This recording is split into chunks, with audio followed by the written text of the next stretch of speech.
Aloha and welcome to this evening's program hosted by the Hawaiian Affairs Caucus of the Democratic Party of Hawai'i and Olelo's Vote Informed program. I am Leimomi Khan, chair of the Hawaiian Affairs Caucus of the Democratic Party of Hawai'i, and this is Ken Farm, our representative to the State Central Committee of the Democratic Party of Hawai'i. And I ask you to all join me in wishing Ken a very happy birthday. Oh, thank you, Ken. Nancy. I'm sure he had better things to do on his birthday than to be with us this evening, but we are so glad that he is here to help us with introducing our subject for this evening's program. On November 6th,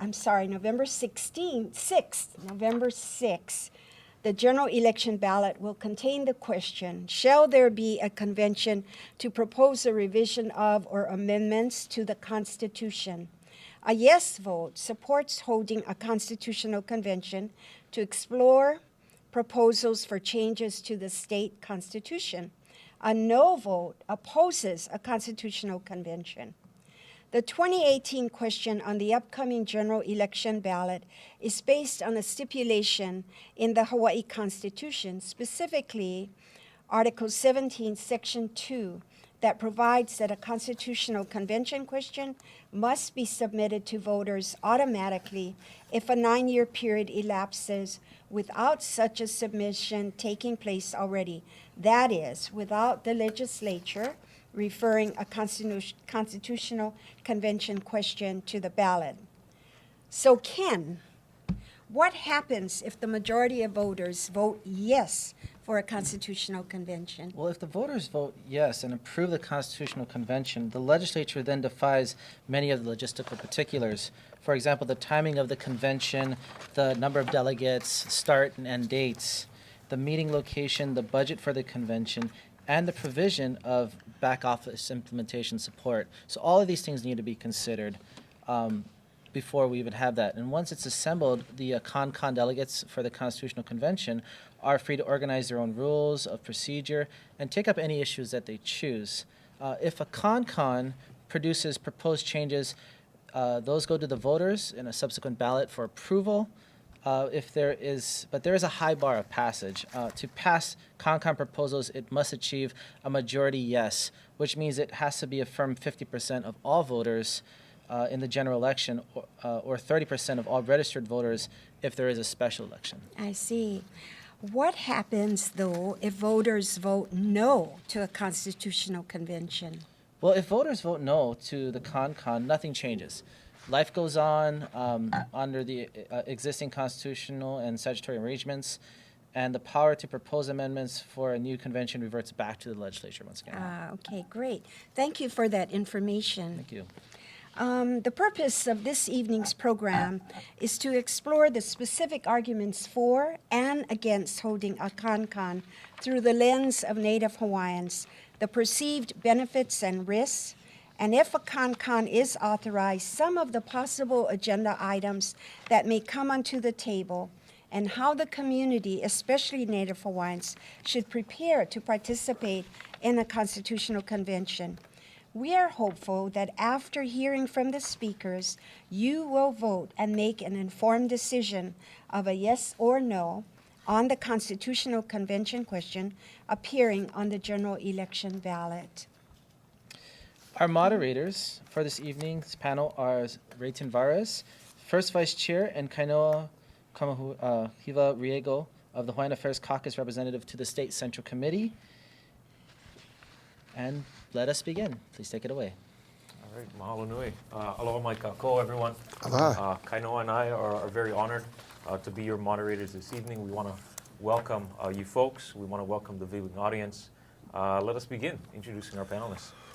All right. Mr. Jacob Brian Aki is a 2013 graduate of the Kamehameha Schools. He received a BA in Hawaiian Studies from the University of Hawaii at Manoa and an MA in Political Management from the George Washington University. In 2016, Jacob was the youngest participant in the AHA 2016 Native Hawaiian Constitutional Convention. Jacob continually advocates for Native Hawaiians at all levels of government and is the Pacific representative for the Global Indigenous Youth Caucus at the United Nations. He currently serves as the Chief of Staff to Hawai'i State Senate Majority Leader Kalani English. Aloha. Aloha. Mr. Ikaika Hasi is a graduate of Iolani School and has a master's in political science from the UH Manoa. He currently serves on the Kalihi Neighborhood Board. In 2001 to 2002, he also served in the State House of Representatives. He also brings knowledge about the Hawaiian Charter and independent schools, having served as a teacher in such schools from 2002 to 2008. He is the president and founder of Summit, a nationally distributed magazine, and currently he is the vice president of KAHEA, the Hawaiian Environmental Alliance. KAHEA's mission is to advocate for a healthy environment and thriving cultural traditions for Kapai'aina. And I'm for sorry, joining us. thank you. I was not a member of the House of Representatives, Oh, okay. but I was a delegate Correct. to the Native Hawaiian Convention, the Aha Hawaii Oiwi, 1999, 2000, something like that. Yeah. Okay, thank you. Oh, yeah. Ms. Lea Kihoi is a semi-retired lawyer licensed to practice in Hawaii and Washington, D.C., with experience as staff attorney on the Intermediate Court of Appeals. She is also a former lobbyist and University of Hawaii Manoa instructor in law and social work. She is a ho'oponopono practitioner, mediator, and facilitator, and has served as an advisor, Governor's Advisory Council, advisor to PBS, and board member, Hui Hanai Queen Liliuokalani Children's Center. Her specialty in love is constitutional law. She resides on Hawaii Island. Aloha. Mahalo. Next, Dr. Jonathan K. Kamakawiwo'ole Osorio is Dean of the Hawaii Nui Akea School of Hawaiian Knowledge. Dr. Osorio received his PhD in history from the University of Hawaii. At Kamakakuokalani, he has developed and taught classes in history, literature, law and culture, music as historical texts, and research methodologies for and from indigenous peoples. His recent publications include The Value of Hawaii, Knowing the Past and Shaping the Future, which he co-edited and authored, and Dismembering Lahui, A History of the Hawaiian Nation to 1887. He is also a composer and singer and has been a Hawaiian music recording artist since 1975. Mahalo for joining us. Thank you very much, Malo. Ms. Mahealani Perez Went received her bachelor's degree in political science and a graduate degree in public administration. She is a poet, writer, and community activist residing on the island of Maui. She previously served as the executive director of the Native Hawaiian Legal Corporation, a public interest law firm specializing in the unique area of Kanaka Maoli rights. She has also served as a member of the State Hawaii Judiciary's Alternative Dispute Resolution Advisory Board. She was the first Native Hawaiian board member of the Native American Rights Fund, a national law firm which represents tribal governments throughout the U.S. in landmark cases. She has worked extensively with prison issues, sovereignty restoration, and other matters concerning Kanaka Maoli. Mahalo for joining us. Mahalo. Mahalo again for everyone joining us today. We should note that their comments today do not represent the organizations they are with, but rather represent their own personal views. No doubt we will have an enthusiastic, informed discussion about whether or not voters should check yes or no, or leave it blank. The question of, shall there be a convention to propose a revision of or amendments to the Hawai'i State Constitution? We have asked our panelists tonight to offer comments both in support and against the holding of a constitutional convention. So let us get right to our first question. Each panel member has up to 2 minutes to answer this question. Why should voters check yes on the general election ballot to the question, shall there be a convention to propose a revision of or amendments to the Constitution? May we begin with Mr. Hussey, followed by Ms. Webb. So I think voters should vote affirmatively for a CONCON because the challenges facing Hawaii over the next 40 years are very different than the challenges we faced in the previous 4 decades. As one small example, and it's by no means a small thing, the Intergovernmental Panel on Climate Change says that within 12 years, we need to make major changes to our economy, to our way of life, in order to maintain a habitable planet. Our current trajectory is that we're not making those changes, which means that Hawaii, as we know it, will be very different in 12 years, let alone in 40 years. I'm not a constitutional expert, but I do think that those kinds of changes, these massive life-changing alterations to our environment will have an impact on our governance. Thank you. I'm very concerned about the Office of Hawaiian Affairs. I think we all agree that after 40 years, it certainly could use some retooling, and especially with Rice versus Caetano, which opened up the constituent voters to those who are other than Hawaiian, as well as the trustees. We're really, what was intended to be a measure and expression of our self-determination was completely undermined. So to the extent we could overcome, our concerns about the influence and the growing influence of the alt-right, it would be a good thing to revisit the Office of Hawaiian Affairs, possibly the Department of Hawaiian Homelands. Traditional and customary rights were other amendments that were passed in 1978. The Water Code, implementation of the Water Code has been less than perfect. That's another area. Public trust doctrine, they probably could use some retooling. So there are areas that could use revisiting, assuming we could get past our concerns about undue influence, by the growing conservative right. Dr. Osorio, followed by Mr. Aki and then Ms. Kiwai. I think one reason for voting yes is that it would enliven and invigorate Hawaiians in the community to participate in this one political event, bringing people together to enact change. I am greatly heartened by the fact that things really aren't the same as they were in 1978. There are far more Hawaiians who have become educated, have gone into professions, have gone into service professions back to Native Hawaiians, and they're all over the place. And I could see that they could coalesce. I think that would be the one reason why I would consider a yes vote. Is the current state and education of the Lahui. Thank you. Mr. Aki. For me, as a 23-year-old, I think this is a very exciting opportunity. Thomas Jefferson once wrote that he believed that that every generation should have a chance to amend and to make changes to our Constitution.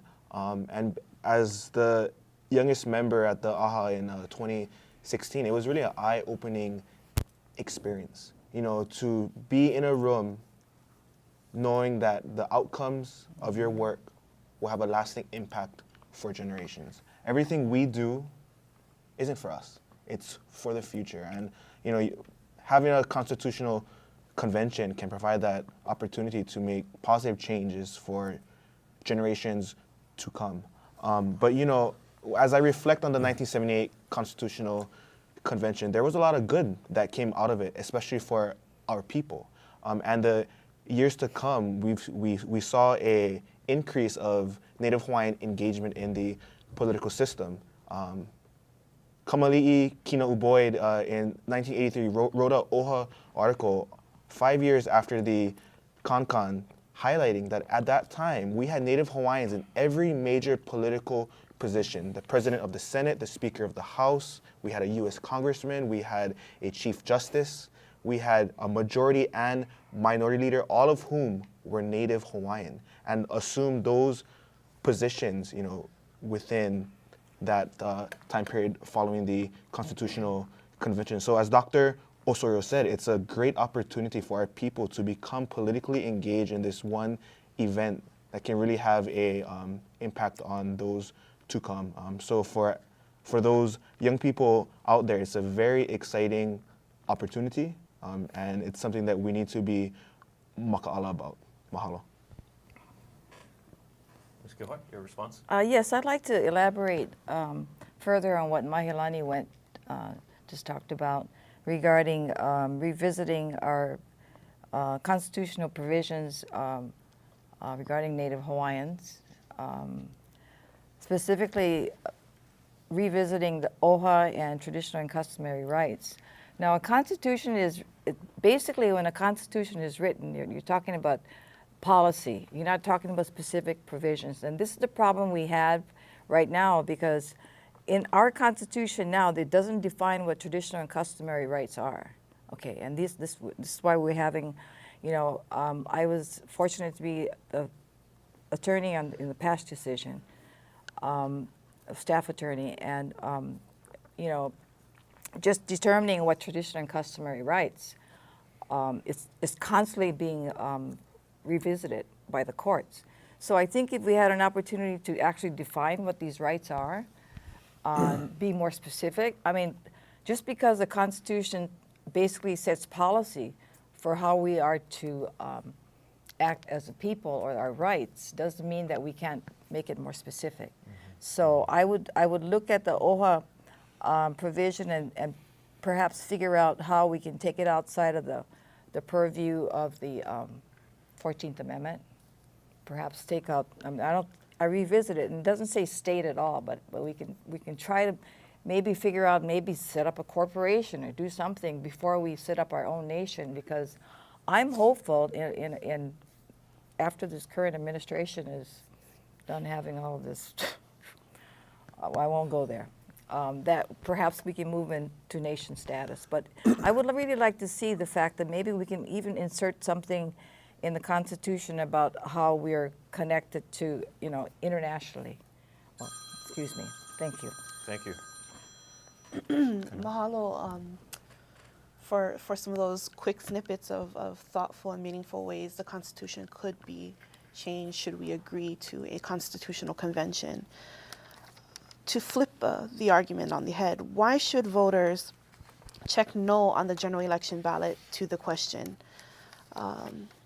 Let's start with Dr. Osorio, and then we'll go to Ms. Kihoy after. I have more reasons why voters should check no on the ballot, and it starts with sort of looking at the way voters have actually performed at recent elections here in the state of Hawaii. Very low voter turnout, a general sort of lack of participation, and something like a constitutional convention in which very good things could be accomplished and very bad things could be accomplished makes me really worried about our collective political will. For Kanaka Maoli, you know, as talented and as bright and as educated as we are, we also have divisions over whether we should even be participating in the state's political process. And you know, thousands of Kanaka Maoli who believe in independence may very well boycott the whole process and speak against it. But it goes further than that. I mean, as to echo what Mahealani said earlier, there are other forces that have money and means and can actually hijack this kind of process.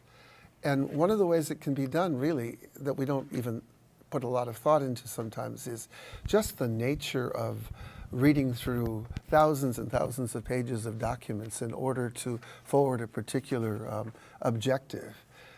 Some people have those resources and the human power to do that, whereas Hawaiians, you know, are we prepared for this? And so my concerns would be, look around to our own institutions. Is OHA prepared to help lead the way and to provide support? Is CNHA, are these other organizations prepared to go the whole route? And are we prepared, right? Do we have the will? And if you don't have the will, you should vote no. Oh, yeah, mahalo. Ms. Kihoy. I believe I would vote no because I shouldn't have said that, but I would vote no. But I believe the costs outweigh the benefits, and the costs are, you know, the cost of the taxpayers. I mean, in 1978, it was $2.6 million that we spent, and then now I think the projected costs are about $50 million. And there's a probability, a very high probability, that we'd lose a lot of our conservation, agriculture, and environmental protections. And what's really important about some of these environmental protections are that we have a public trust doctrine which says that every taxpayer, every citizen rather, has the right to sue. And that's, and that is amazing to have that, because if we lose that, we all have standing in this room to sue the state if we don't have clean water, if we don't have, clean energy.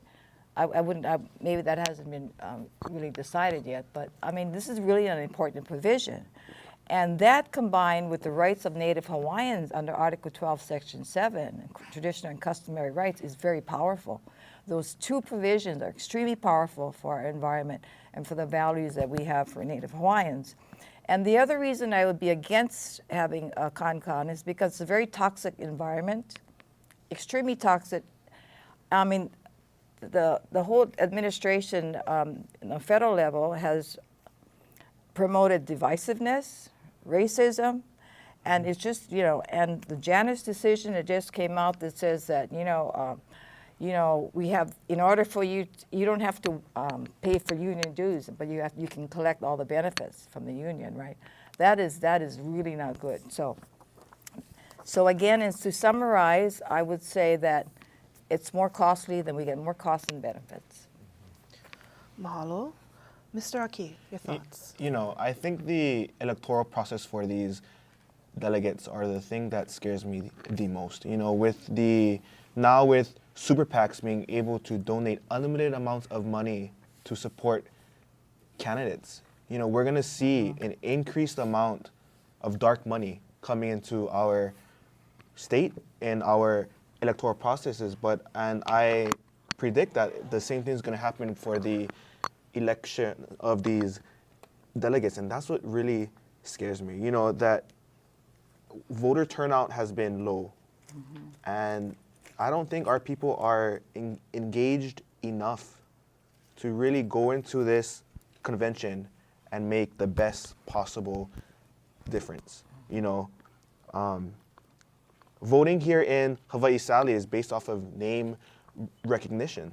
So for those who do have the name recognition, if they run, they have a better chance than me or any other Kanaka who really would go into this wanting to make a real difference. So with this dark money coming in and unlimited amounts going behind candidates who may not have our best interests in mind, that's what really scares me. And as Auntie Lei pointed out, the cost for this convention is huge. There are $50 million. I can think of a million different ways in which $50 million could be spent. And right now, I don't think a constitutional convention is the best way to spend that money. There are already processes in place to make amendments to the Constitution. And as we are going to see in this year's election, we have a Con-Am that will be on the ballot. So if changes are needed to be made to the Constitution, there are already methods in place to do that. So I don't think having a Con-Con right now would be the best thing for our state or the best thing for our people. Mahalo. Mahalo. Ms. Wen, to be followed by Mr. Hussey. I have to reflect because I'm old enough to remember the days before those constitutional amendments were enacted. We lacked all of the rights that we gained through the amendments. So, we kind of take those things for granted today, the customary traditional rights. And Lei, I think it was purposeful that that these were not enumerated because there are rights that we probably will not really understand and realize until the practitioners down there at the ocean and engaging in that practice and is prevented from doing so. And perhaps that particular practice was not enumerated in this list. So that open-ended kind of thing has been, I think, a plus. But besides that, we lacked rights of access, hunting, fishing, gathering. So when I think of a constitutional convention and the possibility that all of these achievements or rights will be eliminated, possibly eliminated, because we just talked about the influence of big money, alt-right money, it's a really, I mean, I hate to come from a place of fear, but it is a very, very scary proposition. I already see, you know, a sort of a regression because, you know, the slow and methodical dismantling of all of the reforms that Obama was able to enact. And I fear that would happen with our, you know, the achievements that we made in the Constitution. So I'm not in favor. Mr. Hussey, what, if anything, would persuade you to vote no? I think there's a lot of let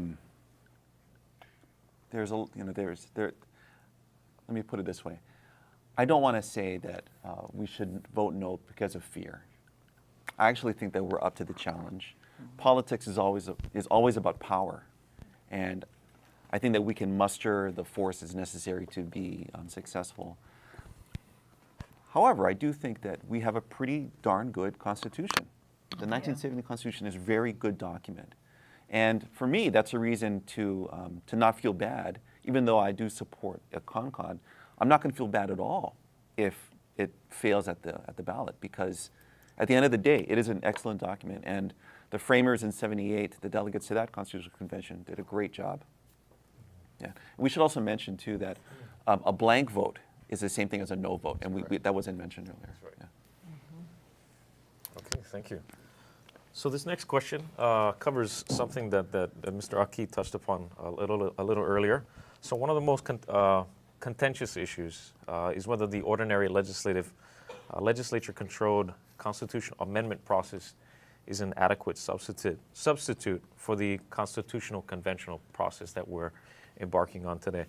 Is it your experience that the legislature has done well for Native Hawaiians, or would a CONCON be more favorable to us? As an example, one of the bigger lingering issues for our community is the public land trust revenues and what is owed, rightfully owed to the Native Hawaiian community. Again, would a CONCON help us address that issue? Or does the normal legislative process, should we continue to advocate the legislature through that process? What are your thoughts? Let's begin with Mr. Aki, followed by Mr. Hussey. You know, I have to say that I don't think the legislature has done a good job with Hawaiian issues. But I don't think they've been absolutely terrible. I just think that there are improvements that need to be made. And as someone who works at the legislature, you know, I see the complexity of the Hawaiian issues when they come to the Capitol. You know, there are a lot of Hawaiian issues that the legislature faces. And a lot of those bills and issues do move. You know, I remember a bill in 2012 that would have required all departments to use Hawaiian language. Passed through the ledge, went to the governor vetoed. You know, so it's really advocacy, and I think that we can improve our advocacy at the ledge, and I think that'll improve, you know, our chances of having our voices heard. Thank you. Mr. Hussey, your mana'o, please. The question is, should we use the ledge or should we use a CONCON? Well, is it your experience that the legislature has done right for Native Hawaiians, or should we pursue this alternative process of a CONCON? Oh goodness, on balance? I mean, That's a tough one. it's a very difficult, I mean, there's been a lot of times when we've had to protest the legislature, and there's been a few times when we've celebrated what the legislature has done. But I don't think that's ever going to change. You know, this is just the dynamics of the way that power plays in this society. Where not only are we outnumbered electorally, but the power structure is such that, you know, business interests tend to rule the day, and our Democratic Party is no exception to that rule. I think Jacob's right. We always need to be advocates, strong advocates for our community, no matter what the forum, neighborhood board, constitutional convention. We always have to play at our best. Any other comments on this question? So are we unhappy with the legislature? Do we get frustrated? Are we frustrated that amendments don't pass or don't get brought even to referendum? Probably those things are true, but in the main, I think people know that, you know, there are hearings. You can go down there. You can spend time. You can lobby. Sometimes you're successful and sometimes you're not. I would suspect that the people who are most unhappy with the legislature is the Republican Party. Any other comments? I'd Ms. like to Kioi. comment. You know, it could go either way.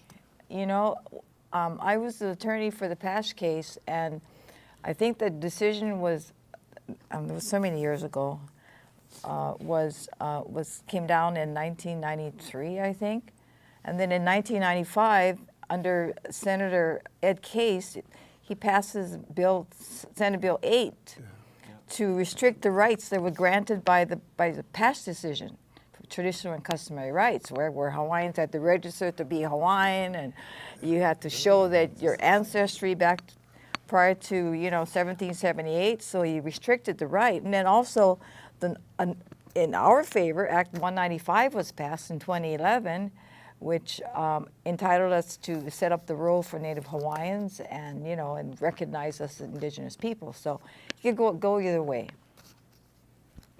Okay. Mahalo. Nothing, Ms. Wendt? I have something to say. Yes.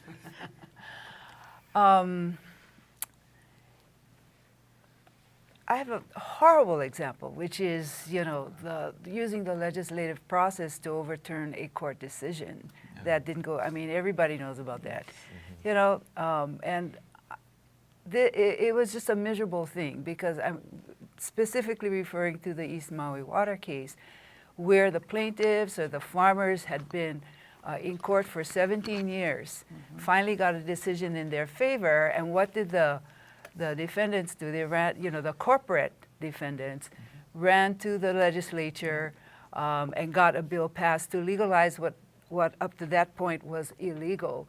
So this is also what can happen at the legislature. I have to agree on balance that, it's a place where we typically can get balance with advocates, but in that case, it was a failure. Terrible. Moving on to our next question. When the last Constitutional Convention was held, it was a time when people were engaged in the community and advocating for many good issues. It was a time of the Civil Rights Movement, Hawaiian sovereignty, women's movement. What is the environment today that sets the stage for the potential, for or against a potential Constitutional Convention? Let's start with Ms. Kioi. The environment is toxic, extremely toxic. It's not a good time. I agree with Ikaika that we have an excellent document. We have an excellent constitution. It reflects the values of us as a people. We are non-contiguous. So what we have in our constitution really reflects island values. We have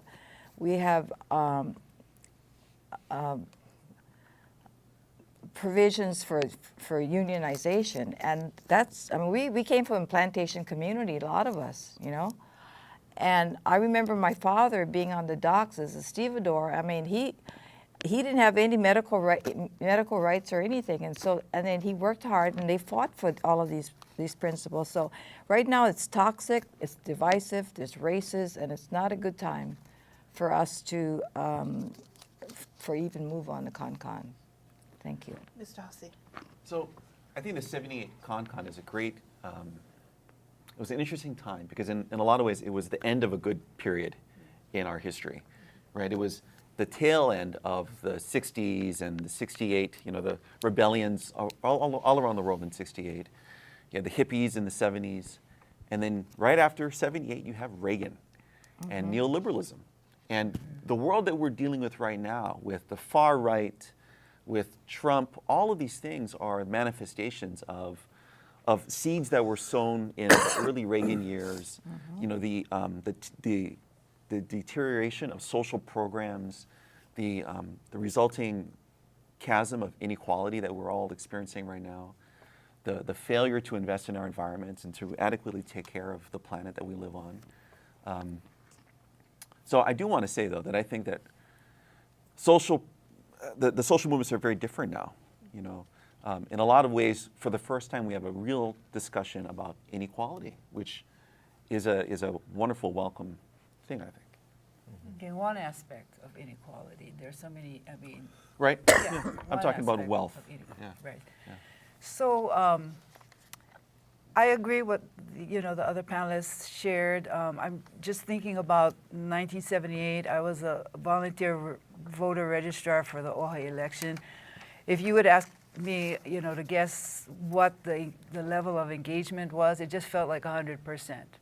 Hawaiians were so enthusiastic, so optimism, so filled with joy at the prospect of that here at last was something for them to express their political self-determination.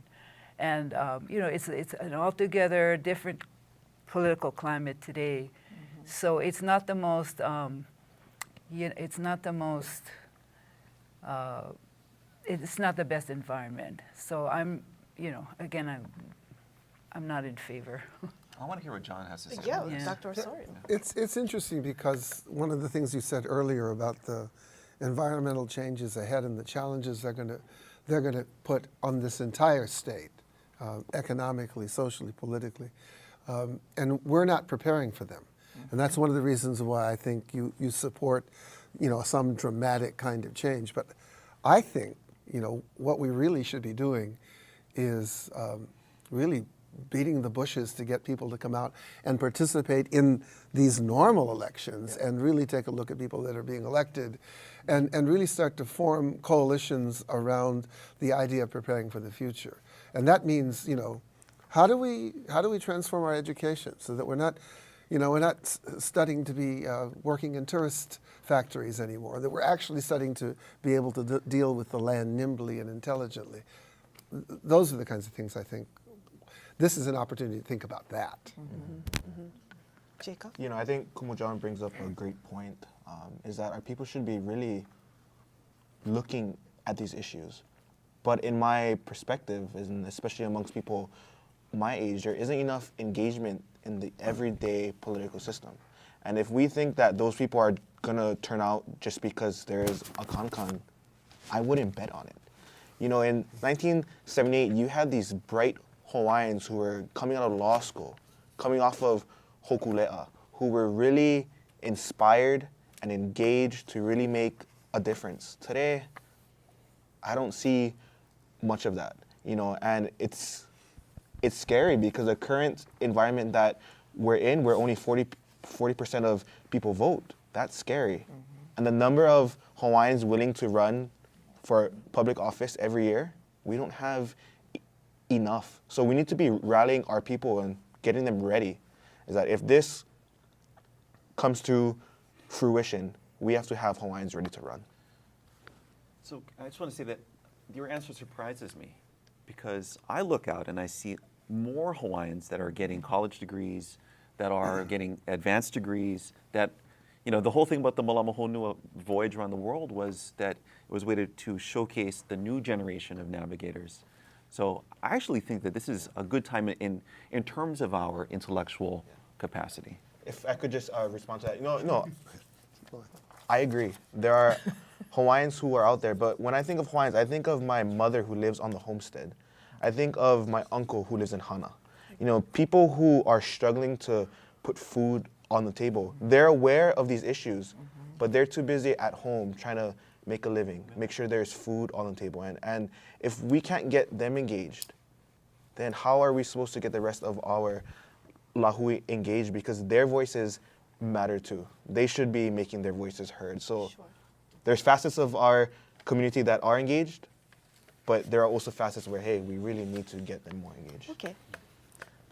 Okay, so this next question touches upon a lot of what we've been talking about right now. So today we live in the age of Donald Trump, right? The extreme partisanship on both sides, it's very polarized. and the increasing influence of big money in politics. Should we be concerned with special interest groups like the Koch brothers or the American Legislative Exchange Council? And should we be concerned with these organizations? And what should be our strategy to assure that the outcome of a con does not reflect their interests? And what is the strategy going to be? Let's begin with Ms. Went, followed by Mr. Aki. You know, we talked about the toxic political environment because of what's happening in our national politics. And I have to believe that, and I truly believe that Hawaii, Hawaii is grounded in the values of its indigenous people.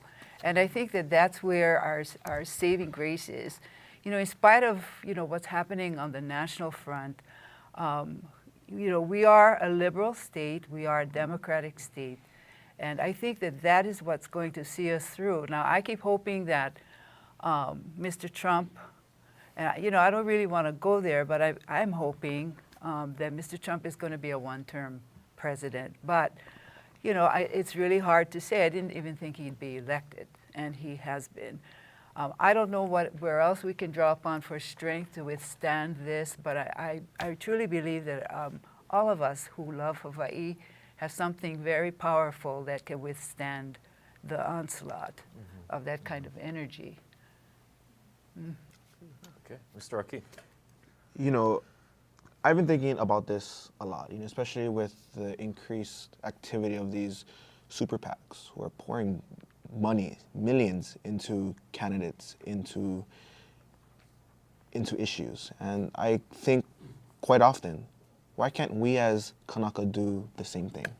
Why can't we rally our resources and play their game, but do it in a Pono way?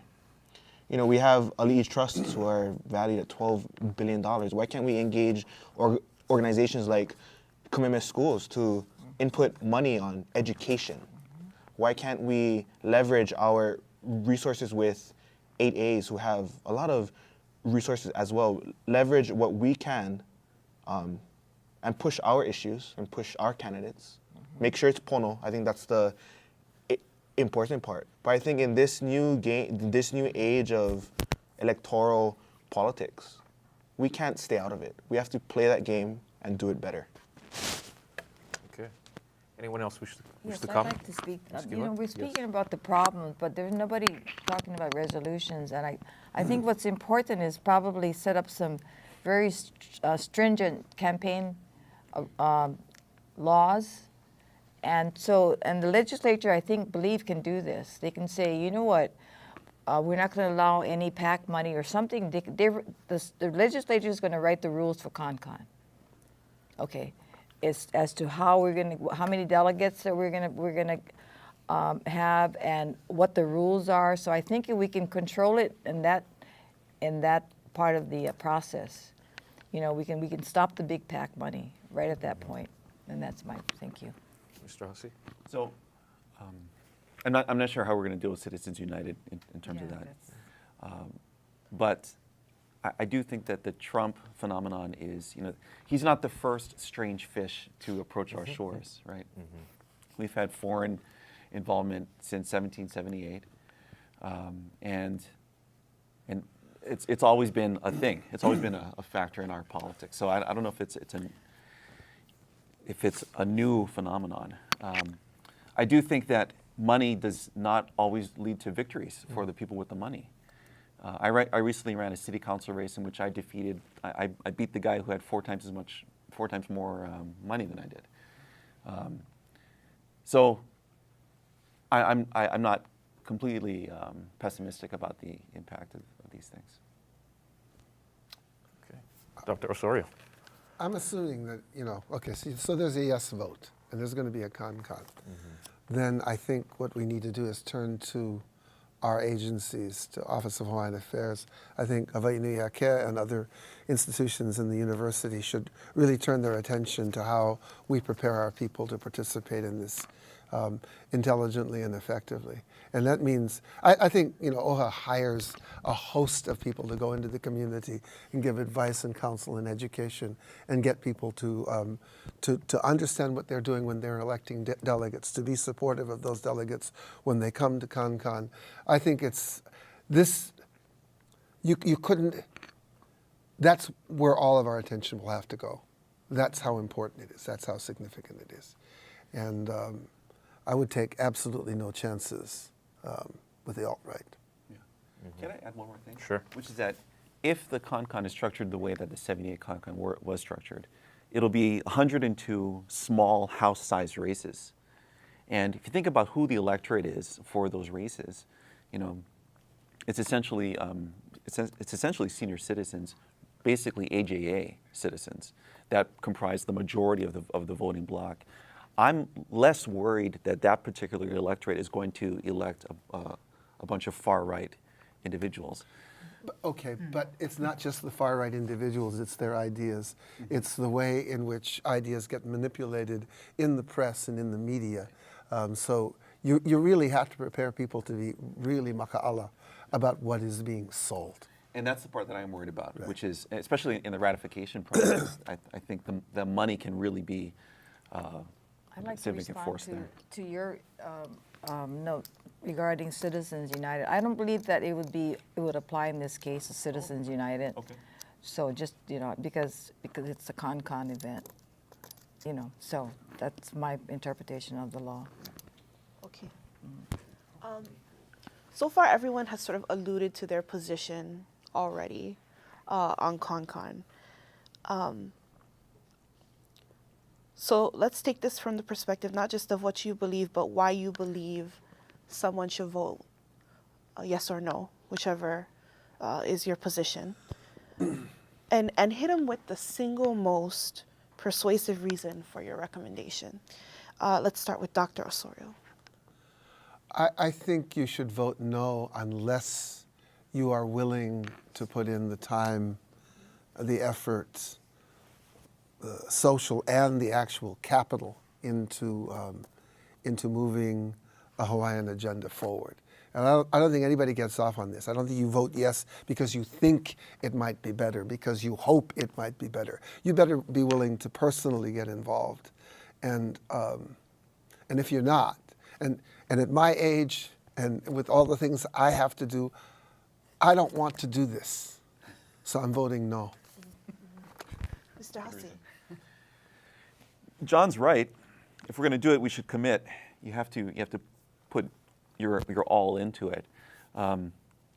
It's for that same reason why I supported the 1999 process and decided to engage myself completely in it, is that I didn't want decisions to be made that affected the future of our country and be worried about, I didn't want to be not part of that conversation. I'll be honest, I'm actually quite agnostic on this particular CONCON vote, and I'm going to vote for it, but if the CONCON doesn't happen, I think that's fine. We have a good constitution. Mr. Aki? I think in my perspective, in 1978, Hawaiians had nothing to lose. In 2018, we have a lot to lose.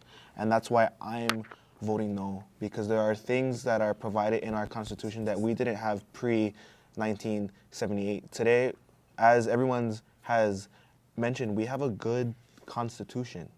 And like Ikaika, I'm a little, I see both sides, but I'm voting no because I'm not going to take a chance to lose what we've gained over the past 40 years. Ms. Wendt? I agree with that. The risks outweigh the benefit, in my estimation. We could lose OHA. We could lose our access to traditional and customary rights. We could lose, our water code, public trust over our environment and our lands. And so it's, to me, the risks outweigh the benefits, and I would vote no. Thank you. Ms. Kihoe? I agree with Mahialani. I believe the costs outweigh the benefits. It's costly.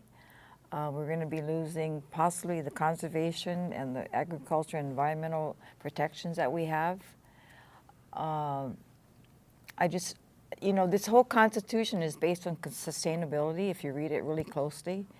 And so the long-term effects of you know, keeping our Hawaii the way it is, I mean, there's just too much to lose. So, and based on the fact that this is not a good time, I'm going to vote no, not a good time for us. I would say that, but if the vote is yes, I would run. Me too. I vote for you. Is that a commitment from everyone here? I'll tell you this. I'm not John going says I'm not you going to vote. run, but I'm going to vote for you, Kaika. But you know, something that really worries me is that if we don't do it this time, if it happens in 10 years from now, we're actually going to be in a worse position than I think. You know, if you're looking at the demographic changes 10 years forward. You that talked about concerns that, but you know, if Waikiki is underwater, maybe people don't come here no more. Agree.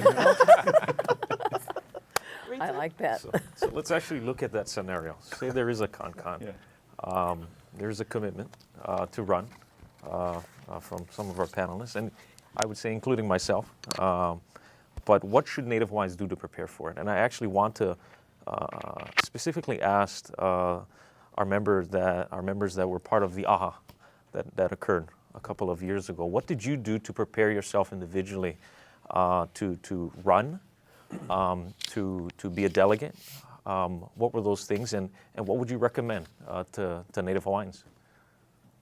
You know, back in 2015, as we were preparing for that, a few people convened, young leaders, young law school graduates. I was the youngest. I was still a junior in college, but there was a group that convened, and we were young people who at the time maybe didn't know each other, but we had the same commitment, we had the same vision of moving our people forward, and we brought together over 30 individuals under the age of 40 who were willing to run.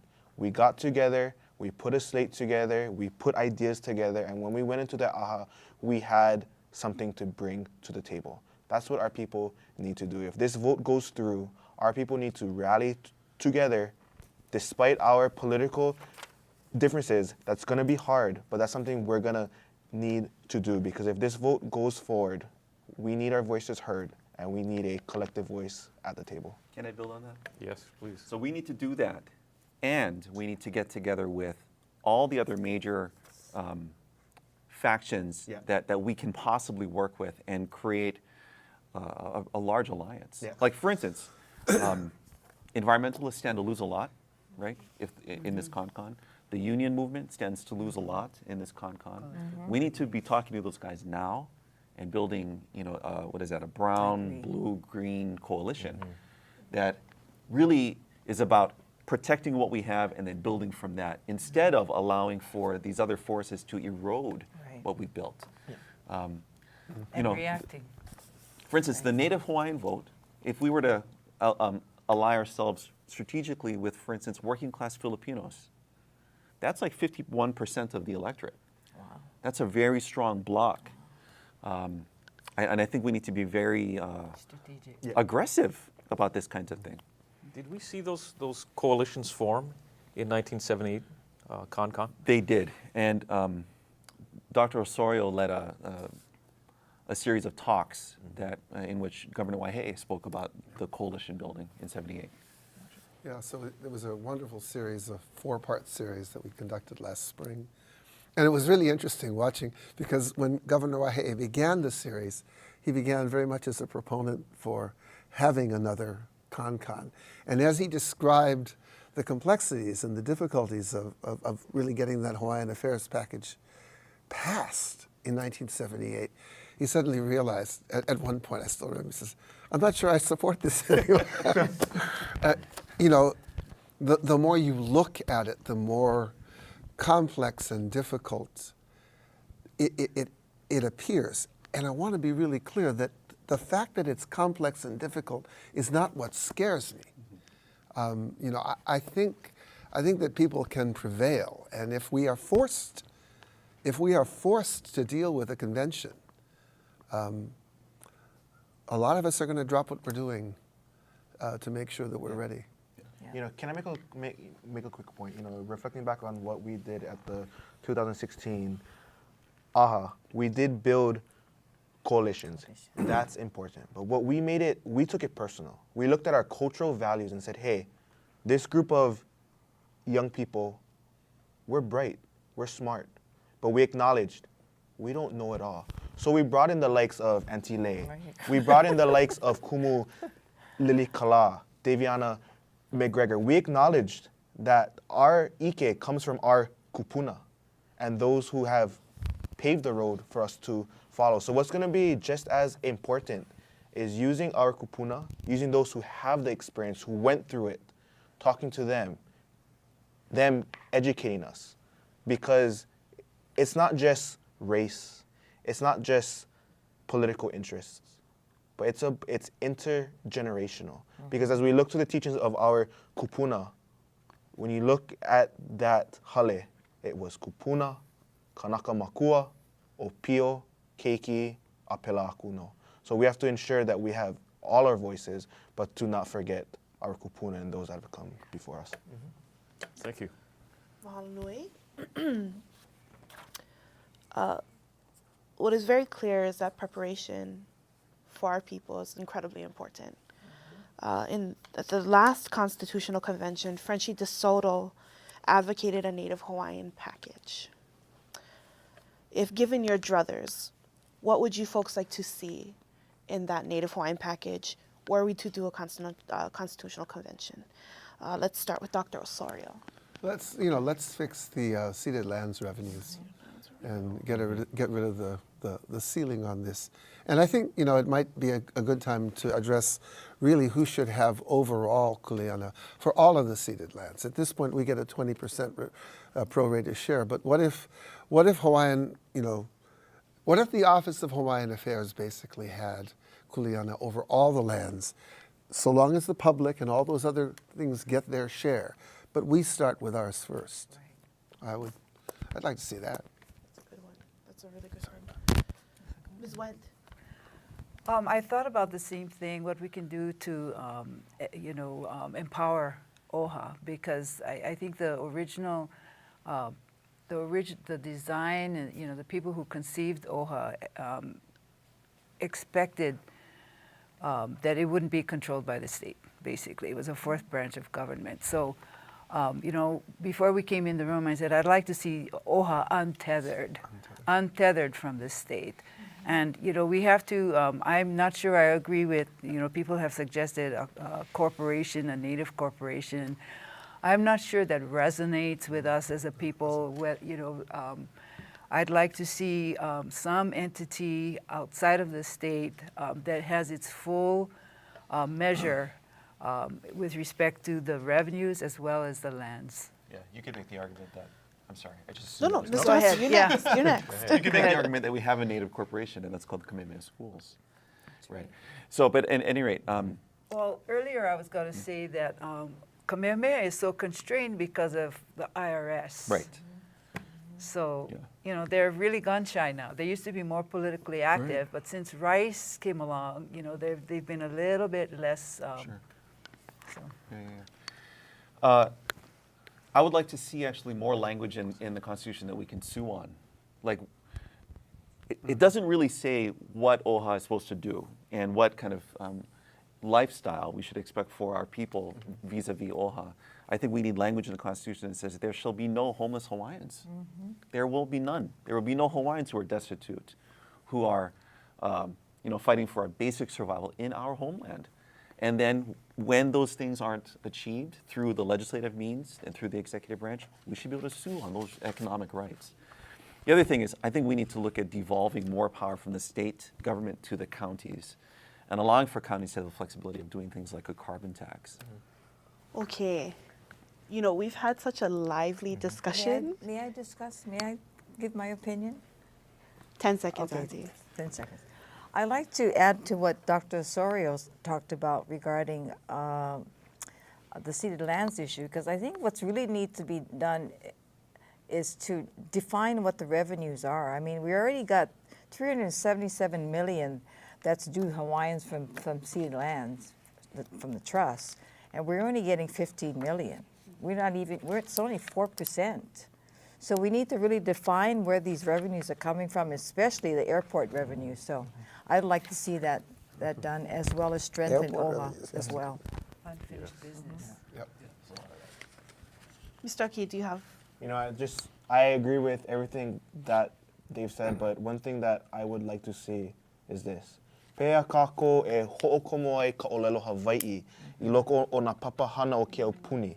How do we ensure that olelo Hawai'i, which is an official state language, is implemented in the judiciary system without Hawaiians having to be arrested for speaking their own language?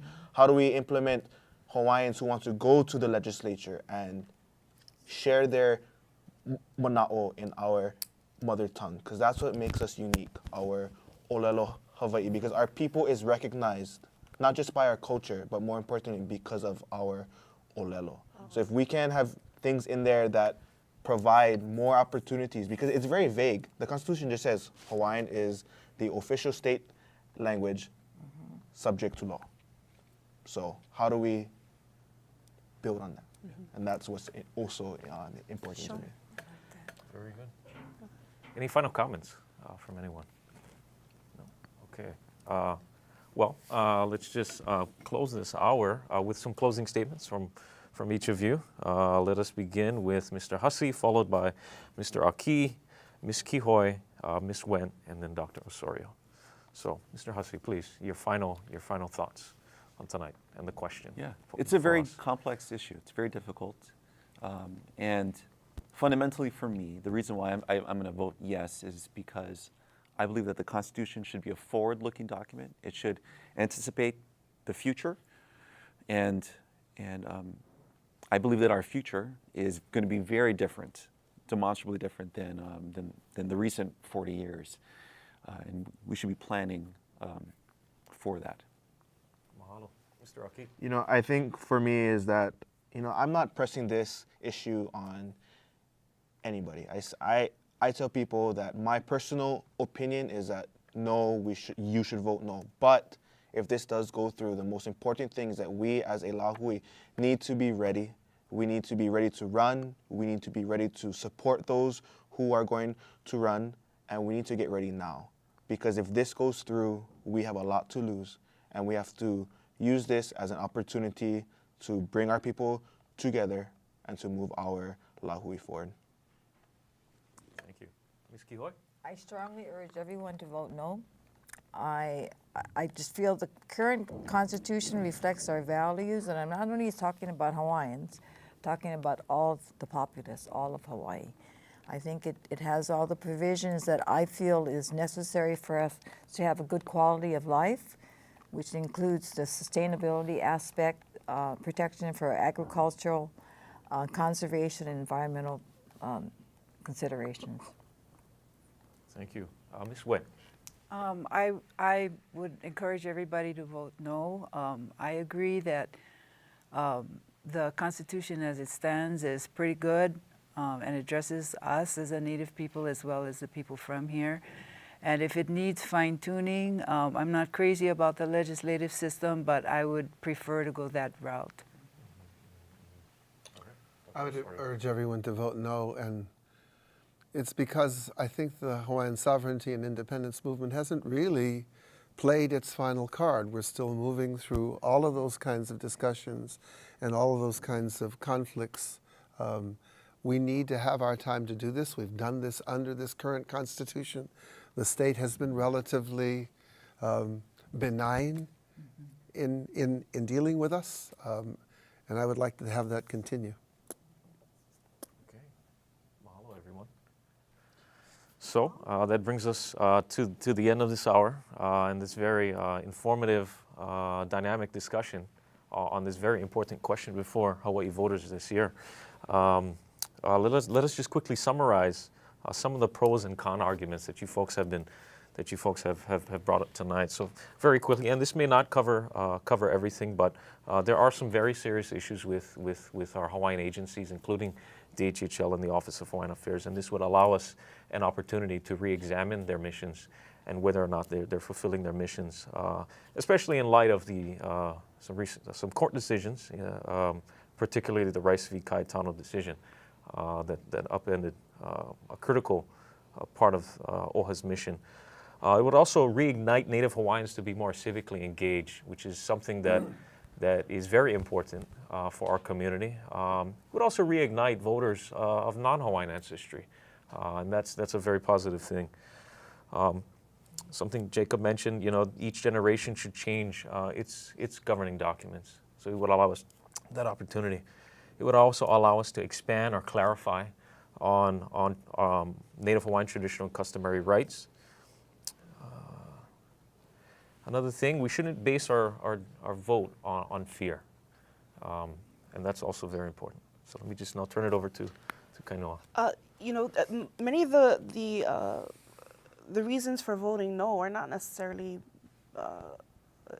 really it was based on a desire to keep the quality, integrity of the Constitution that we do have, and to protect it from outside sources. I thought one of the most enlightening questions that was asked is, as a community, are we prepared for the hana that has to go into having a successful constitutional convention for our people and for the state as a whole? We touched on the toxic political environment. We touched on the potential for outside influence, as we saw in the Lingo-Hirono battle, where Americans for Prosperity, which was a Karl Rove super PAC, were playing ads here in Hawaii that were pro-lingo. I thought the cons were well-grounded arguments, but they weren't devoid of hope for our future, and were we prepared as a people? There was, I don't think, a single person on the panel that suggested that they wouldn't support a constitutional convention with preparation. And I think we can all agree that education is the most important thing, whether you're voting yes or no. So if you'd like to learn more, a good source of information is the Hawai'i State Constitutional Convention Clearinghouse, which can be found at this website, www.hawaii.concon.info. You can also visit the UH Manoa's Public Policy Center. They have a recently completed citizens jury statement. It's an objective statement put forth by 18 members of the community. You can also take a look at it at their website, publicpolicycenter.hawaii.edu.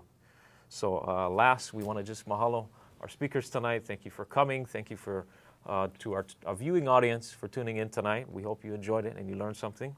We also want to mahalo Olelo for their support for our caucus and the use of their facilities for many of our events.